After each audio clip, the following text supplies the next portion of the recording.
Blog Talk Radio. In your face, all over the place.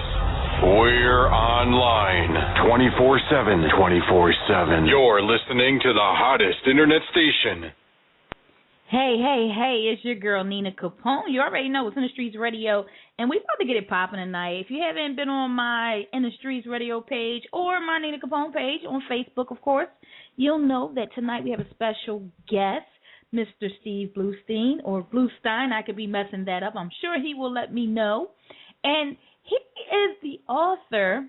Well, previously he was a comedian. Well, he's still a comedian, and I'm going to let him get into this a lot more than I can give it to you like this. But I'm going to bring him on the line shortly. I'm going to give him a call, see if we can get this interview going. But just a little background. The name of his book, he's an author, and the name of his book is It's So Hard to Type with a Gun in My Mouth. Now, of course, you guys know I am that, I'm curious. I'm like Curious George. And, of course, this just took me by surprise. Like, well, where did that come from? So I'm going to definitely go ahead and bring Steve on the line, and he's going to give you some background on that. And we're going to, if you want to ask questions, feel free to do so. Holla at me, 646-649-1047. It's your girl, Nina Capone, and I'm going to bring Steve on the line right now. Hello. Well, hello. Perfect. How are you? I'm awesome. How are you? I'm great. So good to speak with you. I've been looking forward to this. Oh, and it's great to have you In the Streets. Have you in the streets, and you're in Philly right now mainly. Oh. Most of our listeners here are Philadelphians. Cool. So this is going to be awesome. And I was trying to give them a little bit of background on you. Yeah. Of course, I'm going to jack it up because you're like a jack of all trades. So you can just give us a little bit of background. Let us know who you are, where you're from. Well, let's see. I started doing stand-up in 1971 when there was only one comedy club in the United States. Yeah. And I then went on the road as a stand-up comedian, opening for the late Donna Summer and Barry Manilow and Melissa Manchester and and Frankie Valli. And I worked mainly in Las Vegas and, in like the large venues, and then those opening act spots kind of closed up, and they started using co-headliners. Like Joan Rivers would work with the Smothers Brothers, and there'd be no opening act. So I then transitioned over into the comedy clubs where I came in as a headliner, and for about 15 or 20 years, I was a headliner on that circuit, working every comedy club in the United States. Wow. Yeah, I then could no longer stand to be on the road, so I became a writer, and I wrote television. I wrote sitcoms for NBC and ABC and the Playboy Channel, and was a producer for Fox sitcoms. Not news. Wow. Not Fox News. Not the news. You're not the bad guy. Not the news. not those jerks, but for the sitcom. I wrote a sitcom for them, and then I sort of started cutting back, and I decided that I would start writing what I wanted to write, and so I started writing plays, and I wrote 7 plays, and my final chapter being, I decided that I should write all my adventures down, and I wrote this book, It's So Hard to Type with a Gun in My Mouth. Well, so that's me. I love it. And then on Tuesday. I'm like, I had so many questions like before, and it's so funny because the title itself is just a seller. Here's how I got the title. I live in California in the hills, and I had moved into a house, and about 2 years later, remember when we had all those heavy rains in Los Angeles? Yeah. Well, the lady who lives on the hill above me, her swimming pool gave way and sent 60,000 gallons of water down the hill into my house, and it destroyed my office, literally destroying every videotape, picture, review. It was like my career was wiped out. Wow. And I was extremely depressed. It destroyed 2 bedrooms and a bathroom and my office. And I was completely depressed. And my manager called, knowing that it was important to keep me busy. He said to me, Steve, are you writing? And I said, yes, I'm writing, but it's so hard to type with a gun in my mouth. Oh, my goodness. And he said to me, and that's the title of your book. And that's where that came from. And that's awesome. That's like, okay, that's a great story. Wow. And, people they've been contacting me and say, hey, Nina, who is this guy? Where did he get this? And I'm like, you got to read it. Grab the book, give it a read, check it out. Did you read it? Were you able to read any of it? I got through my daughter. I have a 17-year-old who fell in love with the title, and I didn't get it back yet. All right, does she like it? She loves it. She's like, really? Mom, she's probably upstairs tuned in right now, if I'm not mistaken, because she's like, oh, you're going to interview her now? She was really, really excited. So I feel that's good. Being a stand-up comedian for all those years, I'm like used to standing on stage, saying a word, and then hearing the audience's reaction right away. Right. With the book, I put it on a paper, it gets published, the book goes to your house, you read it. I don't know if you're laughing or if you're, or I don't know. I'm hearing 6 months later, and so I decided to set up a page on Facebook. There's a page on Facebook for It's So Hard to Type with a Gun in My Mouth. And people have been writing their comments about their experience with the book. And Nina, I am blown away. The response is universal. People love this book. I don't understand it. It's just my life. But that's what makes it so unique. I mean, I actually went on and checked out the comments immediately once I got off the phone with you when we first spoke. And I was like, wow, this must be a really good book. And, I put it on the website, and I said, well, I want to, get some more reviews from it. And the people who actually kind of started it already are like, yo, this is good. And it sounds like it's a good read. I can't wait to I actually snatch my iPad back from my daughter and get into it. Oh, that's great. I know it's going to be some time. Do you know, it's like a Christmas present for me because, most people, like in show business, they have like these huge egos and they're really, hey, it's all about me. I'm not like that. I'm like the most insecure, self-deprecating person on the face of the earth. So if you tell me you like my book, I don't go, why, thank you very much. I go, really? You really liked it? Like, I'm so surprised that anybody likes my book. And that's awesome. Yeah, well, to give you an idea why I'm like that, as I was writing this book, it started to become a very cathartic experience for me. And I tell everyone it's like an inventory in Alcoholics Anonymous. I just started putting everything down. And some of the things were family things that some of my family members were not happy to have made public. And they disowned me, And my mother actually called me up and said, why did you write a book? No one cares about your life. Which is in the first chapter. I did get that far. Yeah, so I'm not lying. And so so when someone who doesn't know me or doesn't know my history and reads the book and just likes the book for the value of just reading a good book, it's like the best present I could have. And it's I mean, just like as far as I got, and I did get all the details of the family and everything, and I was like, wow, they're going to kill him. I think it was really creative to actually incorporate that. And I think all families, I'm actually working on a book myself secretly, and I'll never get done. And I'm like the thing, and I have to withdraw, and I'm like, and when I read that first paragraph, and I was like, oh my God, this is what's going to happen to me as soon as I drop this book. I mean, it's going to be, my son's going to go crazy. So let me ask, do you have a specific writing style? Well, I write, because I was a stand-up, I write like I talk. So when you read the book, and what people are telling me, they're saying to me, it's like you're right here in the room with me telling me the story. And so the style, I didn't know I had a style. That's how self-deprecating I am. I didn't know I had a style. But there is this comedy writer out here by the name of Rich Ross, and he fell in love with the book. Ross and I worked on a couple of television shows out here together. We became friends, and he then started posting on Facebook in my style. And wow. I wrote him and I said, it's unbelievable. I mean, you've really captured this style. And he said, that's because there is a definite style to the book, and it's easy to copy.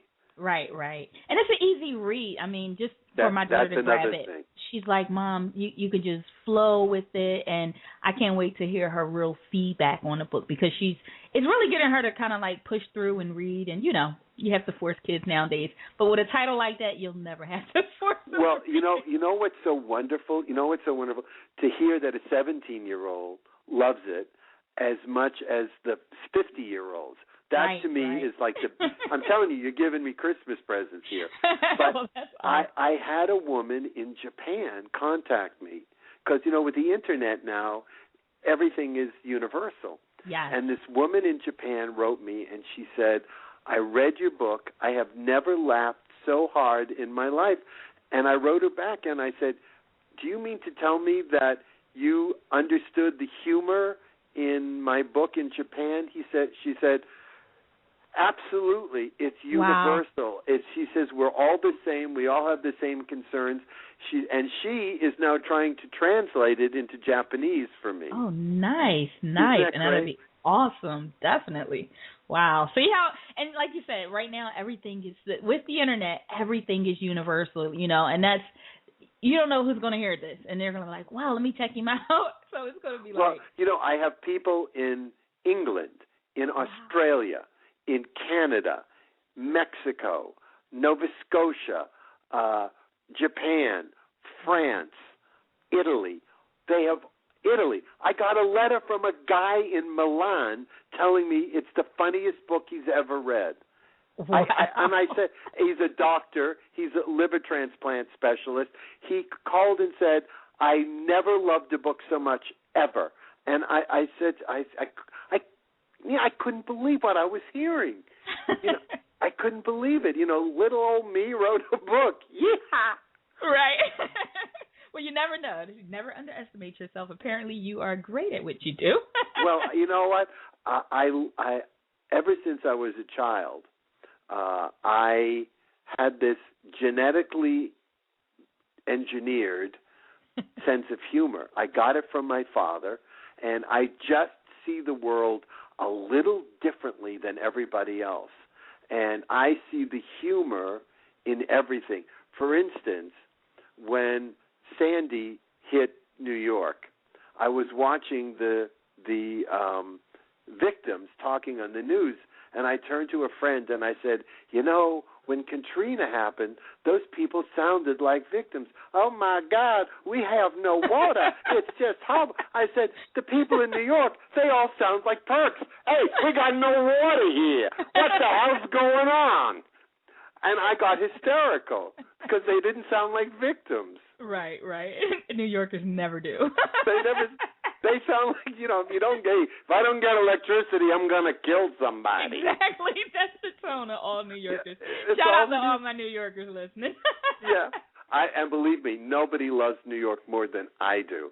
I was raised in Boston, but I moved when I graduated college, I threw my cap in the ground on the air.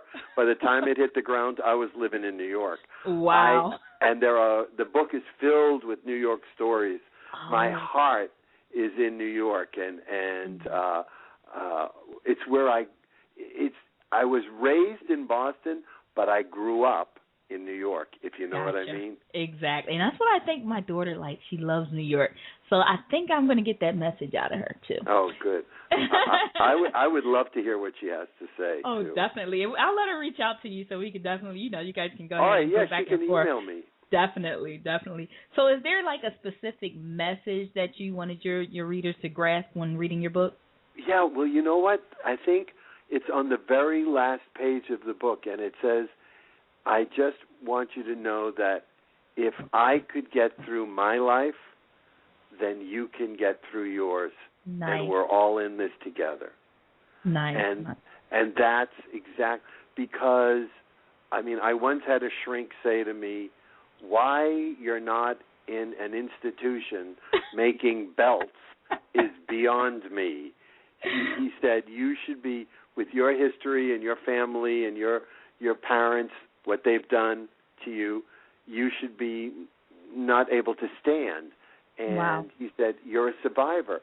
And so, you know, it's like when the mudslide happened, there was a period of when I was in shock, you know, because there was like a grieving period because I lost all. It was like my entire career was wiped out. It was like God was saying, this is not important. You know, the career is not important. There are other things that are important. And Tom Dreesen once told me, take lemons and make lemonade. There you go. And so that's what I tried to do. So I rebuilt the house because I had flood insurance, and we rebuilt the house, and it was better than it was before. And I tried to find the best in everything. Wow. I mean, your story is awesome. I mean, it can really inspire a lot of the artists that are out here, whether they're comedians. I have a lot of friends who's going to listen to this that are comedians that are out there that are struggling, going through the real life, you know. So this is really going to really influence them a lot. And, you know, we all thank you for that, being an artist, because I'm an artist too. So I'm not a funny comedian or anything just yet, but I'm working on that too. So let me ask, how much of the book is realistic? 100% of the book is absolutely verbatim from my life true. Wow. The whole story about going to Paris and losing my tooth and trying to find it. Did you read that one? Yes, got that far, yep. Yeah. That's all 100, with the maid and being thrown out of Versailles, all true. Taking my mother to Australia, all true. Wow. I mean, that particular story is like infamous amongst my friends, because whenever we're in a group and there's somebody new, somebody will say, Steve, tell so-and-so about taking your mother to Australia. And then I tell this story, and everyone laughs, even though they've heard it 35 times, because it's such an ironic, you know, it's such... Yeah, no one could believe that this could actually happen. Well, the few stories I read already, I was like, you know, I have to ask if this is realistic, or did he just exaggerate some of this? No. It's real. No, there are jokes. You know, there are jokes in the dialogue, because I talk in jokes. You know what I mean? That I think in jokes. So as I'm writing, the jokes just come out. Well, the I think stories that are all true. Read. It makes it an easy read. It makes you want to kind of get to the next page and see, what is he talking about next? I mean, so it's a good read. Good read. So have you had, what actually influenced, I know you were influenced to write this book, but is there any books that you've already read that influenced you mostly in your life? This is going to surprise you. Are you ready? Yeah. I am severely dyslexic. And reading is extremely hard for me.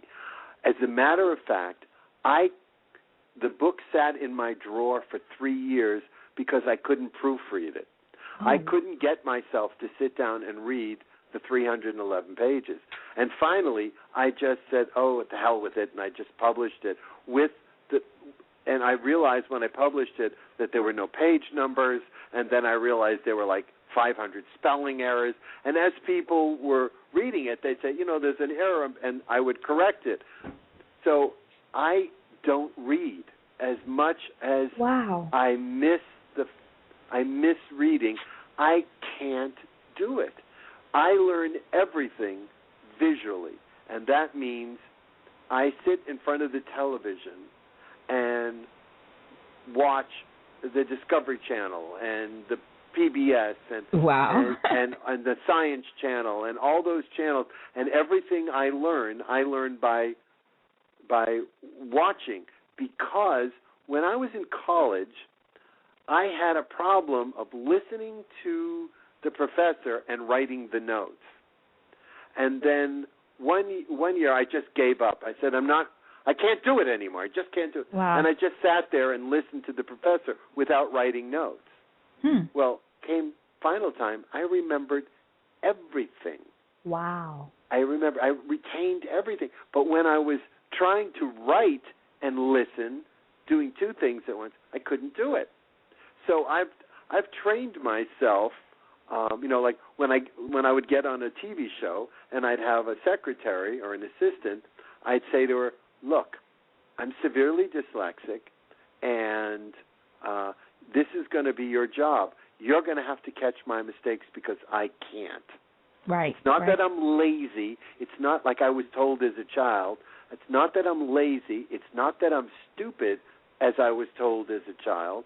Right. But what I am is learning impaired, and you're going to have to help me. And I've just learned to be honest about it and tell people, and people understand.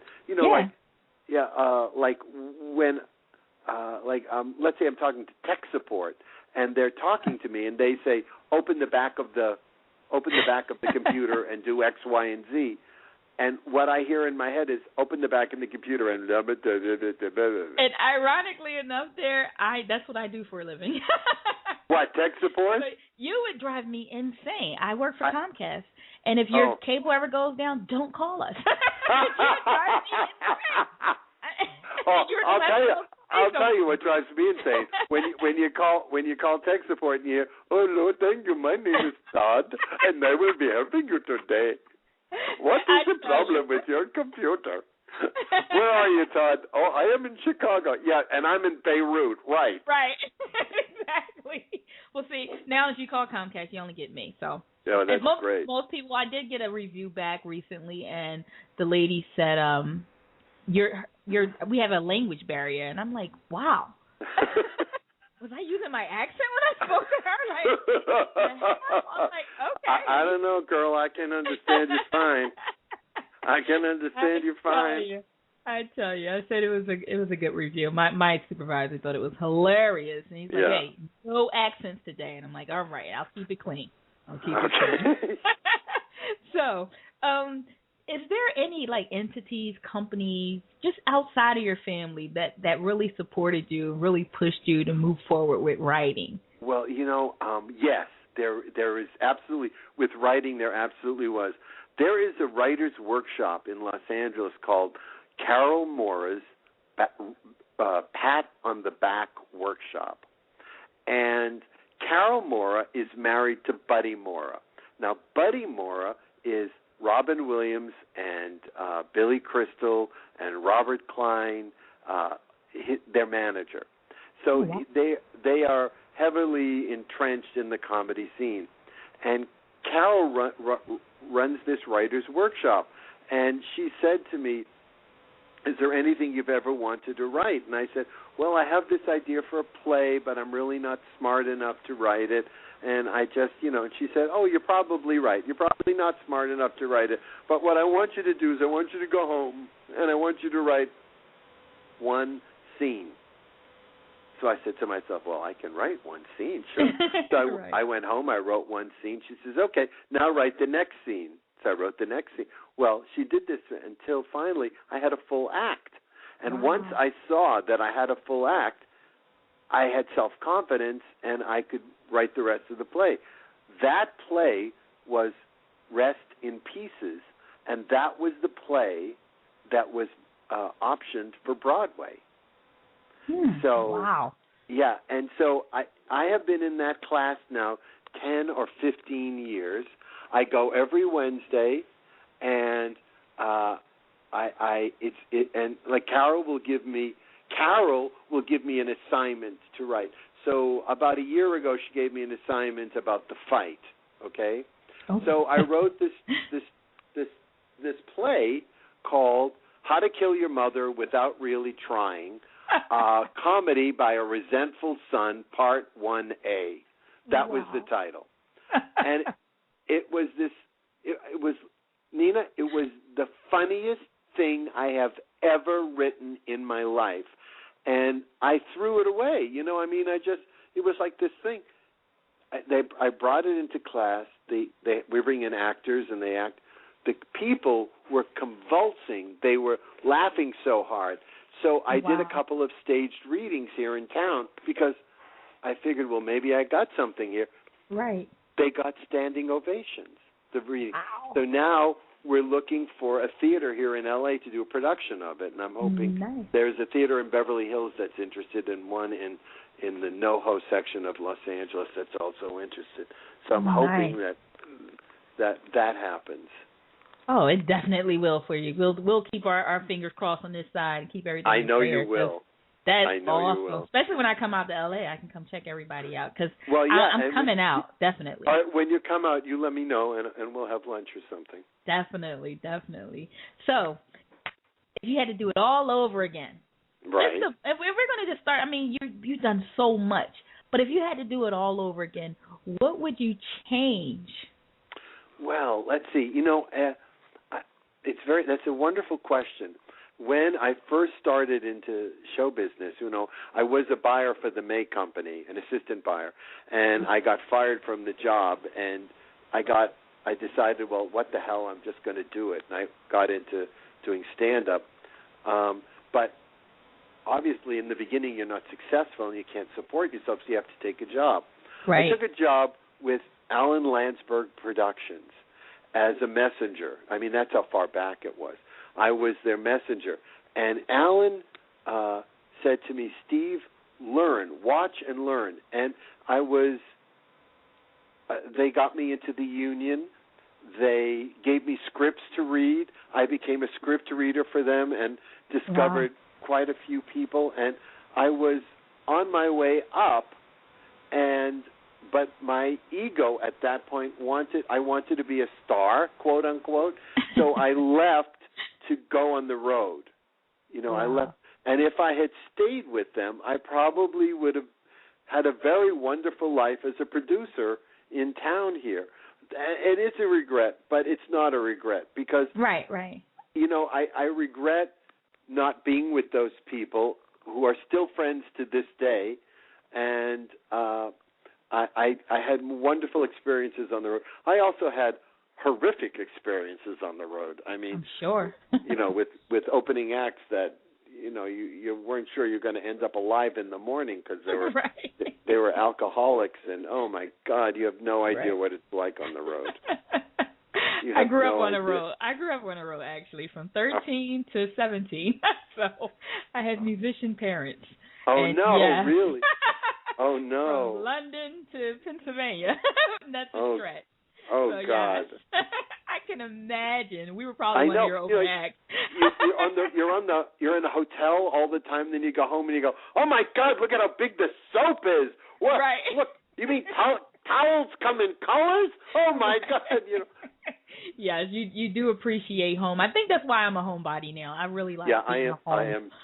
I am such a homebody. As a matter of fact, it's a standing joke with my friends because, you know, all my friends are in shows and stuff, and they invite me, and I don't go because I don't leave the house.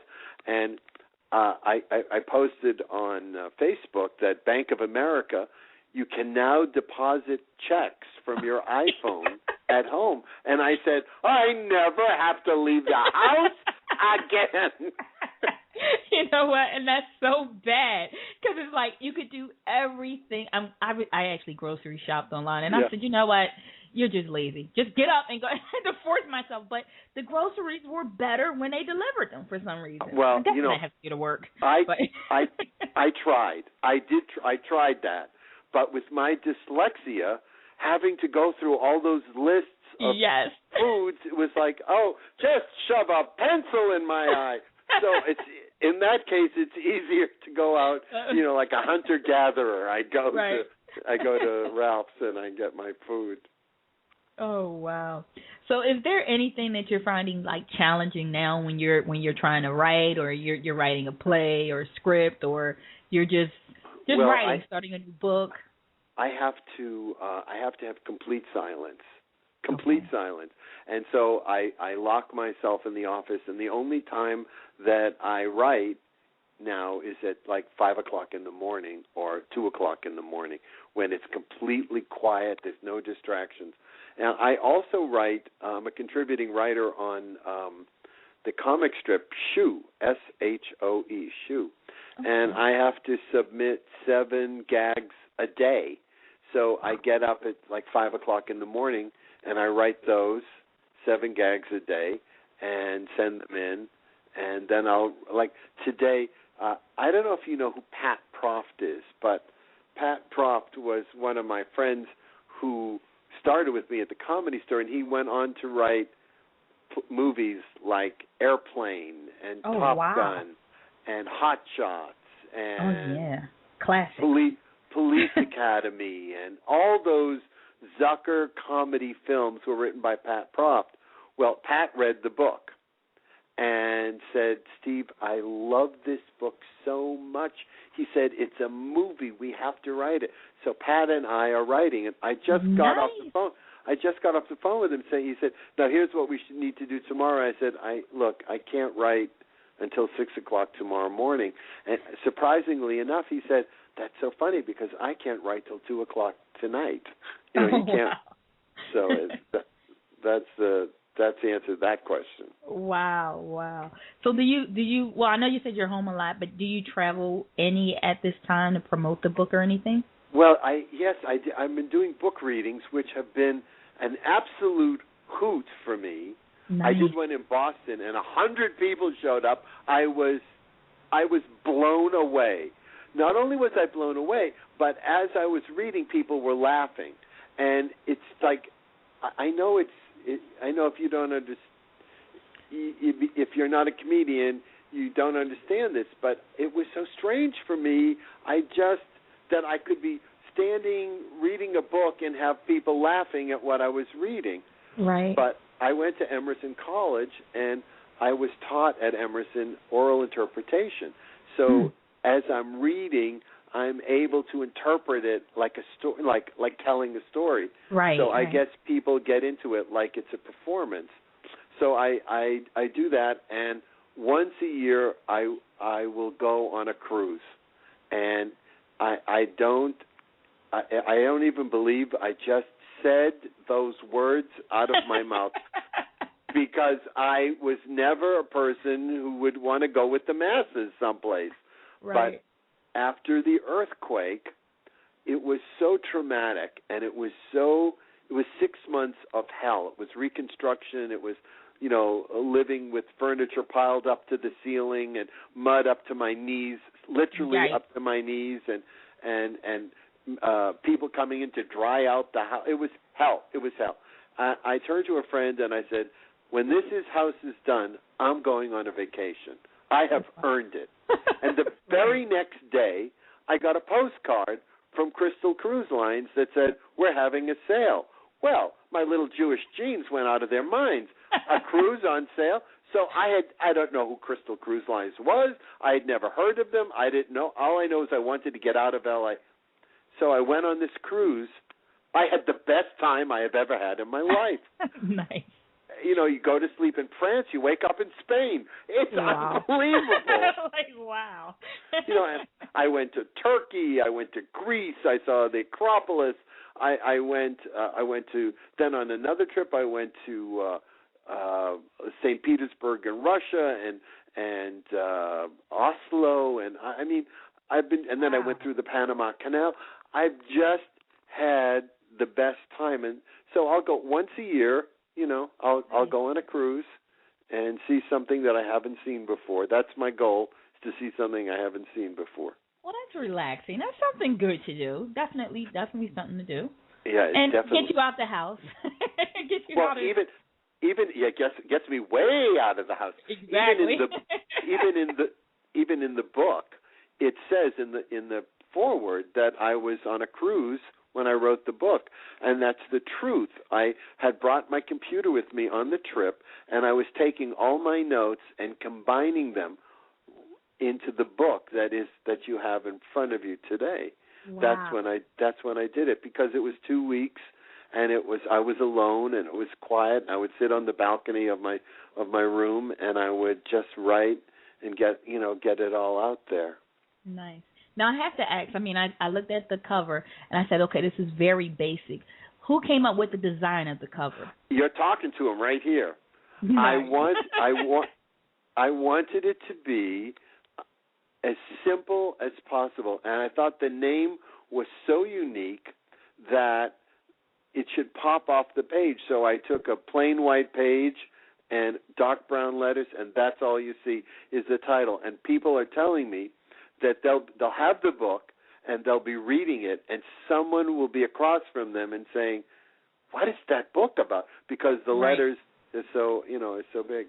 And it is, and that's one of the things I've seen on it. And I was like, wow, this is interesting. Just the whole, a lot of people are going with a lot of designs and colors, and yours just kind of popped out, and it was like, right, oh. It's brown and white, and it's available if they want to buy a hardcover, a real book, right, or a paperback. They go to lulu.com, LULU.com, or if they have a Kindle, they go to Amazon.com or Kindle.com, or if they have a Nook, they go to BarnesandNoble.com, and they can, download them for it's like $8.99 or something. Right. Good, yeah, because all of that information is definitely posted on the website, so it's InTheStreetsRadio.com. Everything's there with all your links, too. So everyone that listens to the interview, they're going to say, hey, Nina, where do I find that? And I can definitely point them there so they can grab that book. And, of course, my daughter and her friends, maybe they'll make it a class read. I'm pretty interactive. I would love that. Listen, I'll come into Philadelphia. I'll come into Philadelphia and talk if I they will do. Definitely. I mean, and it's quite interesting just from your travels to being a comedian and your family life, that the kids are, they're reading something that's, something that's grabbing their attention. Because when you're dealing with teenagers, everything is out of the window. They can care less. Yeah, really. And you know what else is funny? I said, somebody else asked me, well, who would you recommend this book to? And I say, I'd recommend it to anyone who wants to read a book with 4-letter words on every page. And you know what though, they love it. I mean, I'm looking at her read the book, and you give it to a kid who hates to read. Yeah. And you're like, okay, she's not going to read it. And I'm like, hey, check this out for me. And she checks it out, and she never gives it back. And I'm like, hey, did you get lost with my book there? And she's like, no, it's really good. I just want to continue to read it. And my girlfriend wants to download a copy. And I'm like, nice. Nice. Okay, well, just turn it into something. Here's the deal. Just don't let her give it out, because if those kids get it, it'll go, everybody will get it for free. Oh, no, they're downloading it. And Daddy needs a new pair of shoes here. I know that's right. Absolutely not. I am not doing this for my health, if you know what I mean. Look, and I know. I'm still selling CDs out of my trunk. What are you talking about? God almighty, I never saw. Listen, this Boston reading, they wanted me to bring like 50 books. Well, do you know how much 50 books weigh? It's like 200 pounds. So I had to ship them to Boston, and so they would be there because, if I took it on the plane, it would be another $25. Right. So when I got to Boston, I looked at the people, and I said, now listen, you people have got to buy these books because I am not taking them back to L.A. on the plane. You have to buy them. And I'll be goddamned if we didn't sell everything but 6 books. Wow. And I was blown away. And people were so nice. Everybody asked for an autograph. I'm not used to that. You're so humble. You are so humble. I try. That's awesome. So Steve, did you learn anything from writing your book, just from the experience itself? What did you learn? What did you get out? Well, I learned that I say this in the book, I learned that I am a writer. I started the book by saying, I don't know if I'm a writer. Right. I don't know if you'll read this book and think it's any good. I don't know. And by the end of the book, I realized that I am a writer. It's what I do. And I always thought that I would be a comedian, a verbal communicator. Right. I never thought I would be a communicator via the written word. Right. And I find that I love that so much more, that I'm able to express myself so much easier with the written word, because when you're standing on stage and you're saying it, I have this fear of rejection, that at any moment that I'll be rejected by the audience. Right. But when you put it on the page and you send it out, it kind of makes you fearless, because you don't see the reaction. Now, people may not like the book, but I don't see that. But what I do see are all the people who do like it, because they contact me. No one's going to call me and say, "Oh, this book really eats it." You're not gonna, but I hear the good reply, and so I've learned. If you ask me what I learned that I'm a writer. Nice. So, do you have any advice for other writers? Yes. My advice is you must write every day. It's a muscle. It has to be exercised. You have to write every day, and you have to join some kind of workshop where you are supported. Now, there's a lot of workshops where they take glee in saying, "Well, that's horrible." If you ever get into a workshop like that, leave immediately, because that's not how you nurture a talent. You nurture a talent by pointing out the good that they've done, and then gently nudging them into correcting the mistakes that they've made. That's what Carol does. And nice. Everybody needs to get into a workshop who wants to be a writer. Nice. Now, that's good information out there for the listeners. I mean, I have a few other up-and-coming artists and authors as well who will be coming on the show, actually probably next week, and that's great advice for them, because you are, very, very experienced. So I did, reach out to them and say, hey, check out this guy. He's coming on. You can get a lot of information out of him. So we're sucking you dry here. Oh, no. No. And it's awesome, though. I do appreciate it, because it's really a struggle for some people who just started writing, like me. I only got to page 1 of my book. Oh. Well, all you have to do is write a page a day, and in 1 year you have 365 pages. Interesting. If you look at a book like how can I ever get to the end, you'll never get to the next page. Right. What you have to do is get to the next page. So you just write. I mean, my goal when I was writing was 10 pages a day, and so I would do that, and then in a month I had 300 pages. Wow. And I'm going to start that. I'm going to take your advice, and you're going to be my mentor. So when I get my interview, I can shout you out. Well, I have to tell you, I've done a lot of radio shows, and I've been interviewed a lot, and you are a joy to talk to. It's like you and I have never met, but it's like we're old friends. It's like I know. there's some people just have that ease of chat, and your questions are smart, and it's really great. I mean, there's one guy who interviewed me, and he would ask a question, I would answer it, and then there'd be like this 10-minute pause where I'm wondering, did he commit suicide while I was talking? Did he get it? Is he registering? Did he get it? You laugh, and you make the person who you're talking to feel comfortable, which is a gift. It's really a gift. Oh, thank you very much. Well, it's definitely a pleasure to talk to you. I mean, you're easy to talk to. You're like my psychiatrist right now. Because I'm not paying you, so don't think you're gonna get a check out of this. That's my comedy coming out. Still have it in me. It's deep down inside, though. Everybody's a comedian. So Steve, do you have anything specific that you wanted to say to your readers out there? Yes, buy the book right now. What are you waiting for? Awesome. We're going to push that. Nina Capone is behind you. I'm definitely going to stand behind you and push the book. I love the book. So far, and I'm going to get through it. I'm definitely going to get through it. And, all right. And I'm going to give you some feedback. I'm going to go to your Facebook page, so you'll see Industries Radio join your page soon. And anybody can join my page. I once said to a friend, if Hitler asked to be my friend on Facebook, I'd say, sure, come on. What do I? So I'm not. I don't limit the number of people who can be my My friend. And everybody who has to be a friend is a friend. They're not like on some kind of governed friendship where they only get so much stuff. They get everything from me. Nice. And so you're like me as an artist. That's how I am. I'm just so friendly. I jump off the stage, my security looks at me like I'm crazy.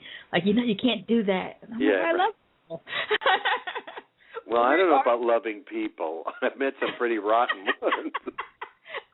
I like those better than the others sometimes. I like personality. Those hard to deal with people, but I'm a psychology major, so I think that's my challenge. Oh, I see. Yeah. So you get out there and you deal with the people who claim to hate the world, and you can turn them around, make them smile. Turn them around, yeah. Well, stop working on some Republicans, will you? That's my lifetime goal. Yeah, I'm gonna start there. All right, good. Then you'll get 10 books out of me. Good luck. It's been a pleasure speaking with you this evening. Yes, it has been a pleasure speaking with you. I do have everything up on the web. That's going to remain up there for another month. Yeah, all right. So we're going to keep everything up and keep pushing people your way. Hopefully we'll get the schools to pick it up here. I'm a big part of a bunch of different organizations here, and I will keep your name just rolling off my tongue there because I think you are awesome. Well, thank you so much. I love doing book readings and I love doing book clubs. So if people want me to come, as long as you got people, I'll be there. And again, I said the book's available on Lulu.com, on Amazon.com, and on BarnesandNoble.com. And the title is "It's So Hard to Type with a Gun in My Mouth." Awesome. And I will be getting to that hopefully by the end of this week and getting that knocked out myself. And again, I want to thank you. You enjoy the rest of your evening. I'm going to play a few slow jams here. I wish you could see the smile on my face right now. You're just a joy. Awesome. Well, I will follow up with you by email once in a while just to check on you and definitely give you feedback on the book. Oh, and we definitely will be friends. And I'll be coming to LA. My best friend's out there, and he does play. So maybe we can slide you some tickets and bring you out as well. What's his name? His name is Ron Young. You can actually check him out on Facebook as well. He just did I think I know Ron Young. You probably. I think I do. He's awesome. Is he awesome? Oh, yeah, he does everything. Oh, cool. Well, have a good night. You do the same. Thanks again. And all right. Give my love to your daughter. Definitely. All right. Definitely. Bye-bye. Goodbye. Bye-bye. It's your girl, Nina Capone. You're still here if you were tuned in. That was the one and only Steve Bluestein. Yo, that man is phenomenal. He's been on, you heard him. He's a writer. I mean, a comedian, author. I mean, he's done so much stuff. I have all of his information. He's the author of It's So Hard to Type with a Gun in My Mouth. Make sure you go to IndustryRadio.com, find his link, support this man. He is awesome. You want more information, I will definitely make sure you get that, his Facebook, everything. Check him out. It's all about support, not just here in the Philly area. No. All over the world, this is what we do. Industries Radio. Your girl, the one and only Nina Capone. You already know how we do this. We're about to end the show. Shout outs to everybody that tuned in. Shout out to everybody that stopped and downloaded. I was going to play a little bit of music, but I think I'm not going to do that. I think we're going to end the show so Steve can grab this and his listeners can grab this and have it nice and clean, no music, no edits on it, do what they want to do. But it looks like I got a caller on the line. I am going to bring the caller in and check out what they got to say. So let's do that before we get off because we got about 15 minutes. Hello? Yo, what's going on, Nina Capone? How you doing? How you doing? What's going on? This your boy Jay Bay. What's good with you? Jay Bay. Did you hear the interview with the office? Yes, I actually did. Yo, he was hilarious. I actually am going to pick up a copy of that book because we read over here. You are going, and Jay, I know you, so when I say you are going to crack up, you are not going to be able to put the book down. It's really hilarious. I mean, you can check out some of his stand up and everything. I think I have everything posted right on the site on Industries Radio. So check him out, yo. It's hilarious. He's been on everything. Comedy Central, you name it. He's hilarious. He sound like he's funny. down to earth. I mean, called in, we chilled, we talked for damn near an hour. So that was awesome. So definitely supporting, check them out. I don't stand behind just anybody, but I do stand behind everybody. So Right. So what's up with you, Mr. J. Bay? Man, everything's good, man. I'm tuning to In the Streets Radio because I'm really in the streets, and I'm just checking out the radio while I listen to In the Streets Radio. And in addition, I do got a casting call coming up at Park Ave. You know what I mean? For all my ladies, they can come on through 18 or older.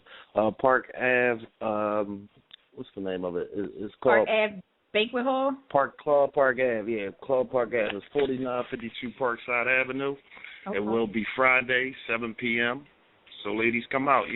It's a casting call. We doing a lot of different things over here at J Bay Music Group. So, you know what I'm saying? So we will definitely be looking for actresses, and we got, something going on with Henderson, something going on with 1800, a whole bunch of other people, you know what I mean? So we definitely be looking for some things going on.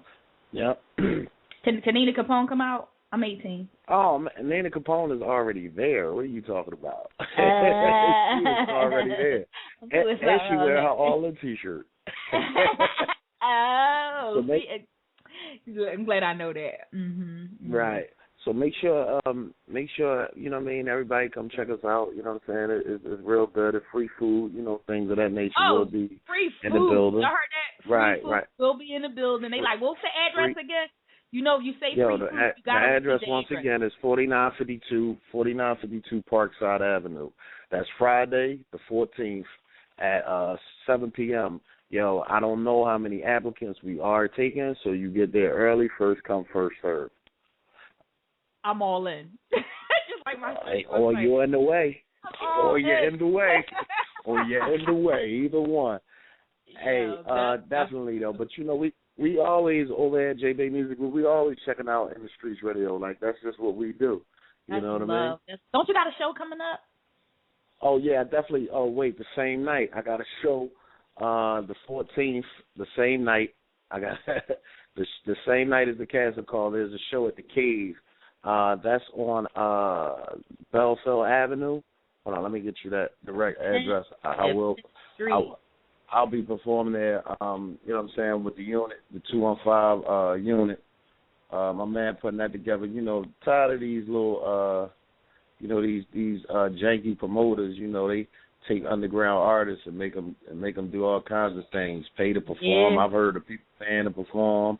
I heard of people doing all kinds of nonsense. I mean, I've never done it, but I've heard of people definitely paying to perform.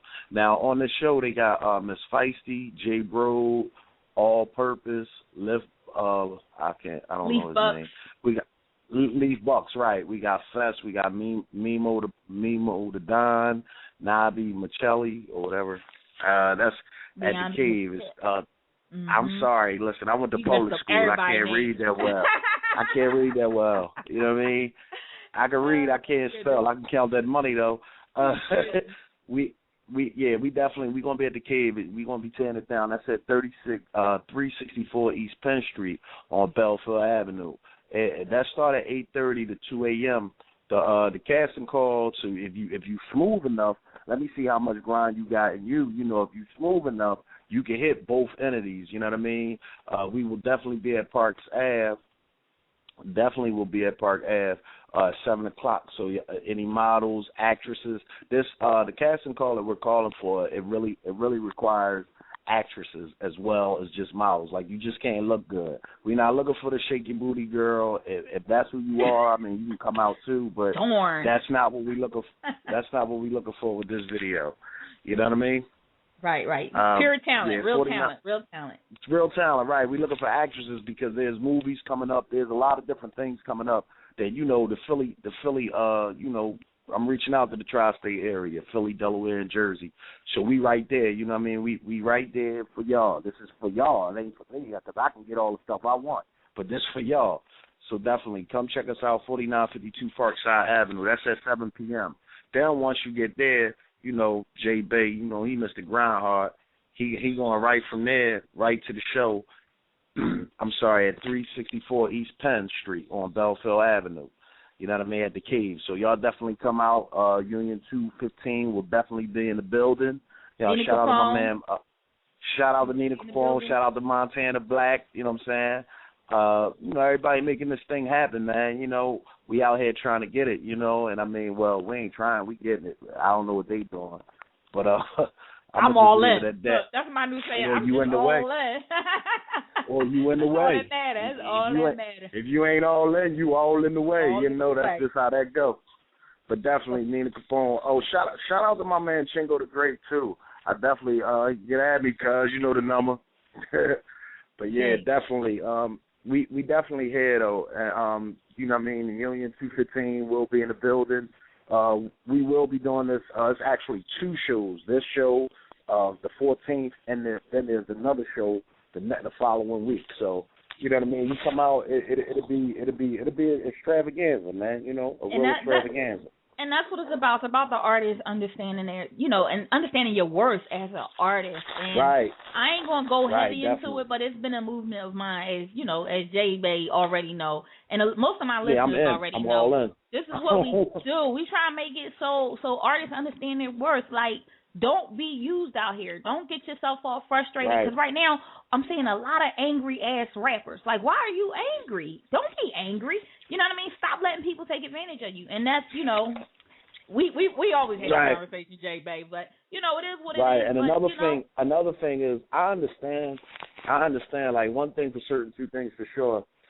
If you don't believe in yourself, ain't nobody else going to believe in you. And if you don't invest in yourself, nobody else will invest in you. But some of these promoters are getting away with, like what kills me is that, like, I run a studio. Everybody knows I run a recording studio, Corner Office Studios.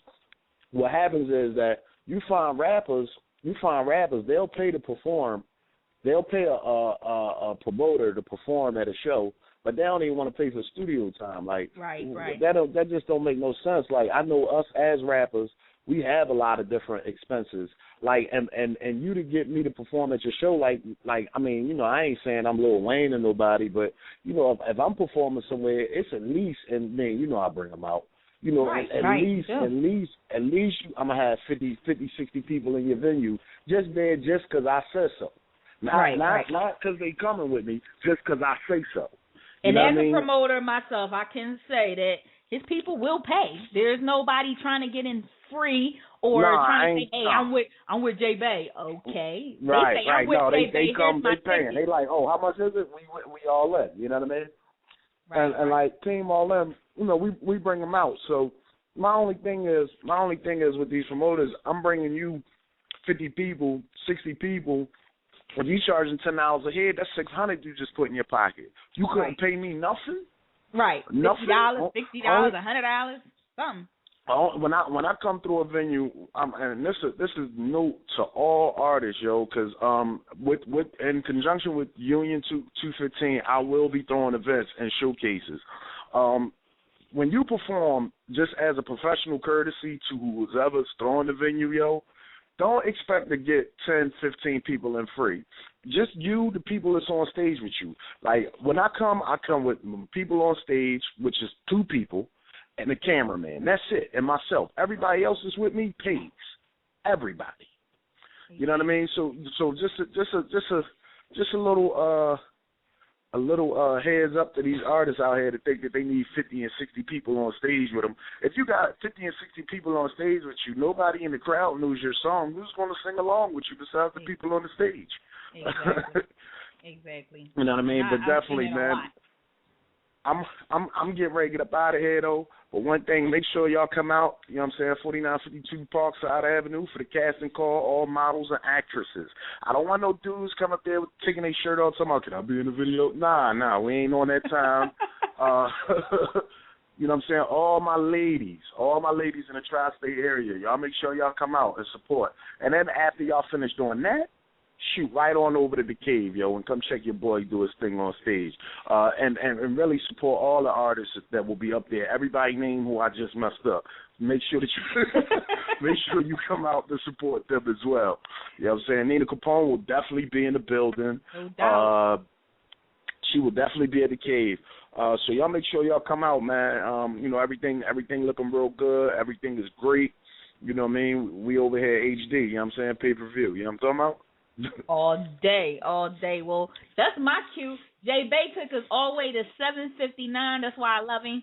10 seconds remaining. I'm about to be up out of here. One thing, everybody that's tuning in, that's listening to me at all times, may not be tonight, may not be tomorrow, whenever. I appreciate all the love and support. And Jay, I holler at you on the other side. I'm about to get my hair all done up so, I can be all up in the video and everything, my shirt on. You know how I do.